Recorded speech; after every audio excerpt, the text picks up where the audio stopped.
La complétion du carré.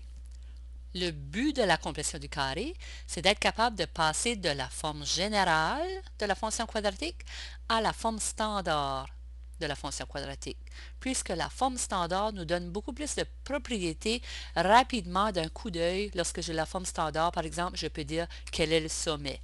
Alors, on s'intéresse à la transformer d'une forme à l'autre. Je vous propose le premier exemple qui est ici lorsque a égale à 1.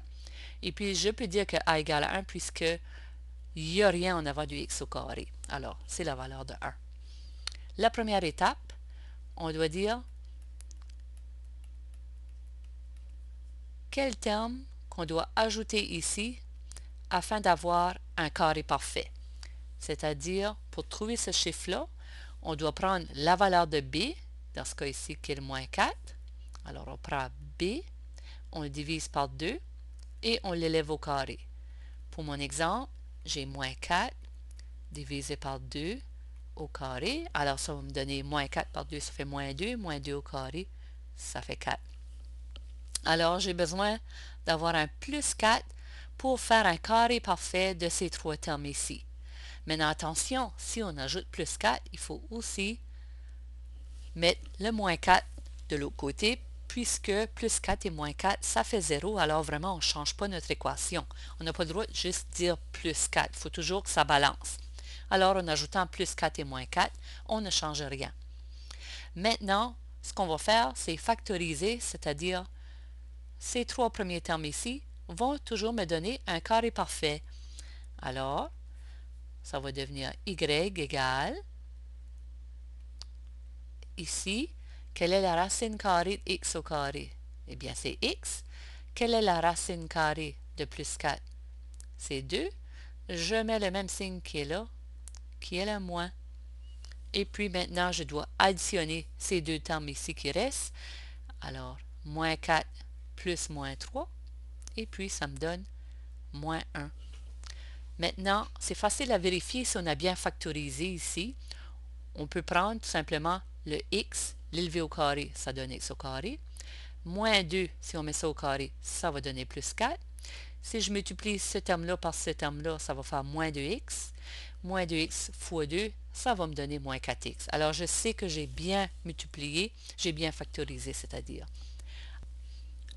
On continue la complétion du carré maintenant avec un exemple lorsque a n'est pas égal à 1, c'est-à-dire le coefficient de x au carré, ce chiffre ici qui est en avant de x au carré, est égal à n'importe quel autre chiffre. Alors, ça peut être un négatif, un positif, une fraction, un décimal, peu importe, il n'est pas égal à 1. Alors, on commence par la première étape qui est de factoriser les deux premiers termes seulement, c'est-à-dire on va sortir en évidence le coefficient de la valeur de x au carré des deux premiers termes. Alors, ça va devenir 2, et puis on divise 2 dans le premier terme. Alors, 2 divisé dans 2x au carré, il va rester x au carré. Et puis 2 divisé dans moins 8x, il va rester moins 4x. Et le 5 va rester là. Maintenant, on continue avec la même étape que mon premier exemple, c'est-à-dire on va trouver le terme qui va finir par faire un carré parfait avec ces deux termes ici. Alors, c'est toujours le b divisé par 2 au carré. Alors, le b, dans ce cas ici, c'est moins 4. Alors, on a moins 4 divisé par 2 et on élève ça au carré. Ça va me donner moins 2 au carré qui va me donner 4.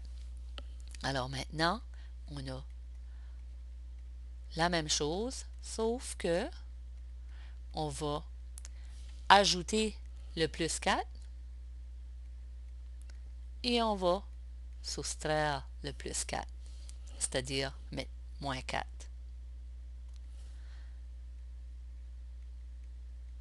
Alors, vous voyez, on n'a rien changé à notre équation. En ajoutant plus 4 et en soustrayant le 4, ça vient à 0. Maintenant, on va utiliser ce 4-là pour faire notre carré parfait. Alors, la prochaine étape, c'est de factoriser ces trois premiers termes ici qui vont toujours faire notre carré parfait. Alors, ça donne 2. Ici, on va mettre x. Oh, excusez. Ici, on doit mettre un moins. Alors, les trois premiers ici, en factorisant, La racine carrée de x au carré, ça donne x. La racine carrée de plus 4, ça donne 2. Et le signe qui est là, c'est le même signe que je dois mettre. Ça sera toujours comme ça, parce que si tu vérifies de nouveau après, en faisant l'inverse, c'est-à-dire x au carré, ça va donner ce qui est en haut qui est x au carré. Moins 2 au carré, ça va donner plus 4. Moins 2 fois x, ça fait moins 2x. Fois 2, ça fait moins 4x. Alors, je sais que j'ai bien factorisé. Et puis, il ne faut pas oublier de remettre le moins 4 qui est ici. Et il ne faut pas oublier de remettre le plus 5 qui était au bout. Alors maintenant, la dernière étape consiste à multiplier mon 2 de la grande parenthèse. Alors, on doit faire la distributivité. Ça va devenir y égale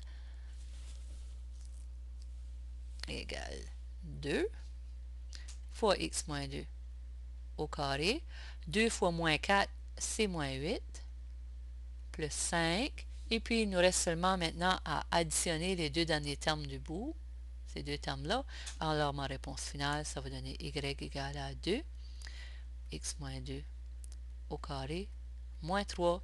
Et on a trouvé maintenant la forme standard de notre fonction quadratique. Puis, on avait commencé avec la forme générale.